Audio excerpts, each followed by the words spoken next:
बांग्लादेश फालतू में ही भारत से पंगा ले रहा है। न तो बांग्लादेश भारत जितना अमीर है और न ही भारत के जितना ताकतवर है, फिर भी बांग्लादेश ज्यादा उछल रहा है। बांग्लादेश की इन्हीं हरकतों की वजह से उसके व्यापार को नुकसान हो रहा है।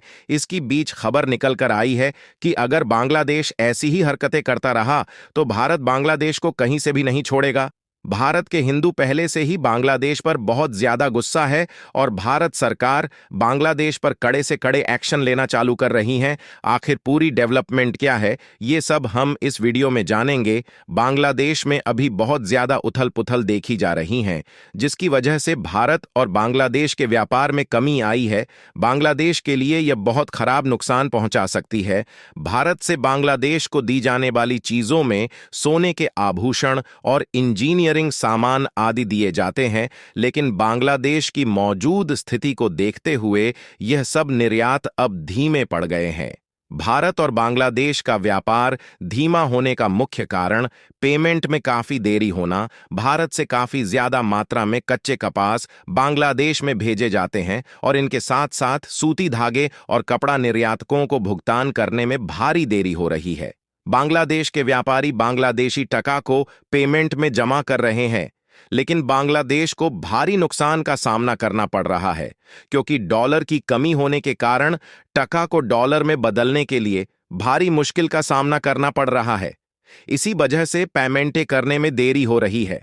व्यापार के मुख्य इंजीनियर एक्सपोर्ट प्रमोशन काउंसिल के चेयरमैन पंकज चड्ढा के बताया है कि भारत में जो बांग्लादेश के आर्डर आते हैं वो आना बहुत कम हो गए हैं। बांग्लादेश की सरकार की सोच भारत के प्रति नकारात्मक होती जा रही है। उनका कहना है, हमें बांग्लादेश से कोई सरकारी ऑर्डर नहीं मिल रहा है। इसके अलावा भारतीय बैंक बांग्लादेश के बैंकों द्वारा जारी किए गए लेटर ऑफ क्रेडिट को स्वीकार नहीं कर रहे हैं, इसलिए स्थिति काफी अस्थिर लग रही है। Gem and jewellery export promotion council के चेयरमैन विपुल शाह ने बताया कि बांग्लादेश में राजनीतिक तनाव के कारण भारत से रत्न और आभूषणों का निर्यात धीमा हो गया है। अप्रैल से सितंबर 2024 में पिछले साल के मुकाबले बांग्लादेश को निर्यात 11.1% कम हो गया है। पिछले 2 सालों में बांग्लादेश भारत के लिए एक अच्छा निर्यात बाजार बन रहा था, लेकिन मौजूदा स्थिति ने इसे प्रभावित किया है। व्यापार से जुड़े लोगों के अनुसार भारत में बने रत्न और आभूषण अक्सर दुबई के रास्ते बांग्लादेश भेजे जाते हैं। ऐसा इसलिए किया जाता है ताकि बांग्लादेश में भारतीय रत्न और आभूषणों पर लगने वाले ऊंचे आयात शुल्क से बचा जा सके। बांग्लादेश भारतीय नकली ज्वेलरी के लिए एक बड़ा बाजार है।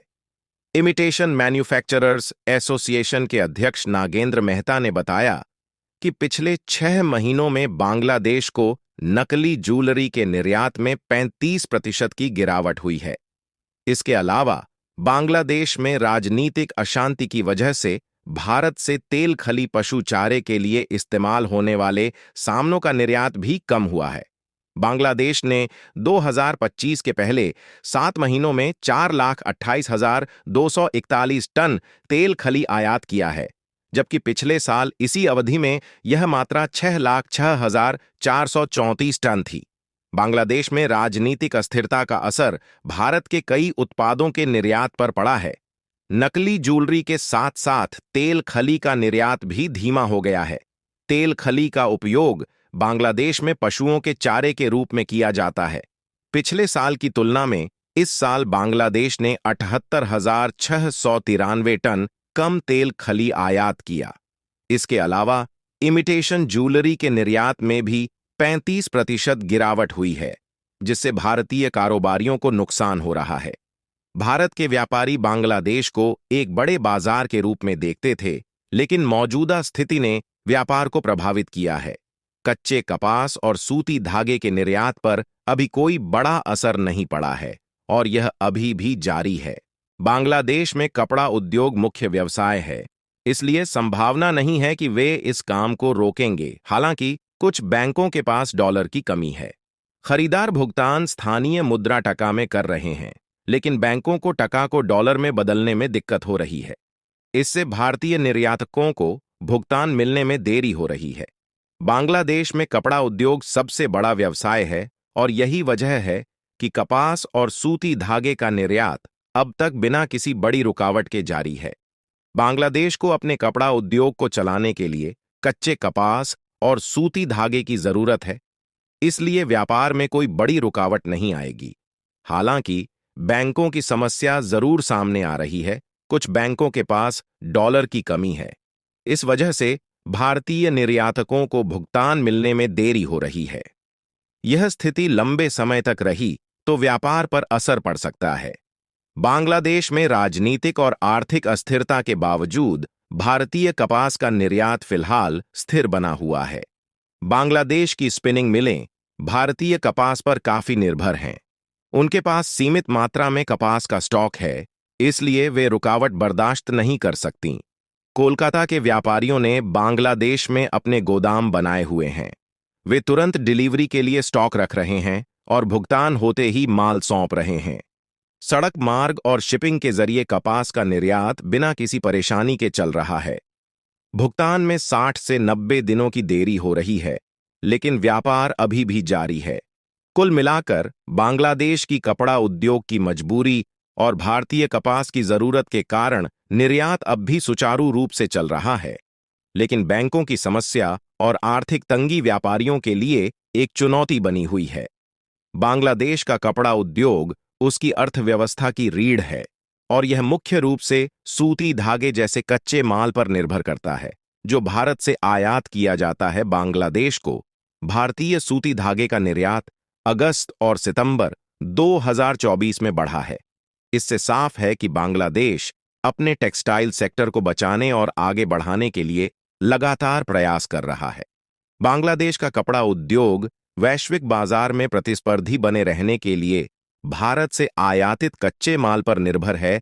भारतीय सूती धागे की गुणवत्ता और सुलभता इसकी बढ़ती मांग का कारण है। डॉलर की कमी और बैंकों की समस्याओं के बावजूद बांग्लादेश निर्यात जारी रखने की कोशिश कर रहा है।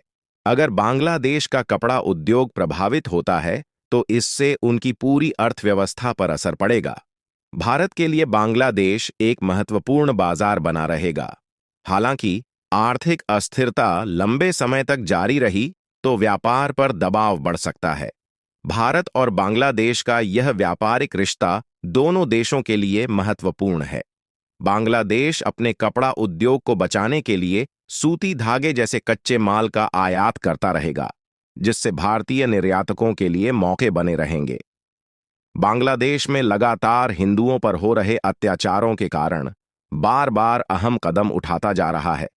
भारत को बांग्लादेश से काफी ज्यादा फायदा होता है, क्योंकि बांग्लादेश भारत से अधिकतर व्यापारी करता है। बांग्लादेश के कपड़ा व्यापार को छोड़कर बांग्लादेश के बाकी व्यापार पर काफी ज्यादा असर देखने को मिल रहा है। हिंदुओं पर जुल्म करना बांग्लादेश के लिए भारी साबित हो रहा है, क्योंकि भारत सरकार बिल्कुल बांग्लादेशी हिंदुओं साथ है और भारत का हर एक हिंदू बांग्लादेश हिंदुओं के साथ है। बीजेपी के राष्ट्रीय उपाध्यक्ष दिलीप घोष ने कहा कि बांग्लादेश में एक छोटा तबका भारत विरोधी गतिविधियों में शामिल है और इससे भारत के हित प्रभावित नहीं होंगे। अगर भारत ने बांग्लादेश में आलू, प्याज, दवाई, पानी और कॉटन जैसी जरूरी आपूर्ति रोक दी तो बांग्लादेश पर इसका बहुत बुरा असर पड़ेगा। भारत ने बांग्लादेश से संबंध इसलिए नहीं तोड़े हैं क्योंकि दोनों देशों का ऐतिहासिक रिश्ता रहा है। अगर बांग्लादेश में इसी तरह से अत्याचार जारी रहा तो बांग्लादेश की स्थिरता और पूरी अर्थव्यवस्था को नुकसान होगा, क्योंकि भारत और बांग्लादेश के बीच होने वाले व्यापार पूरी तरह से रुक सकते हैं।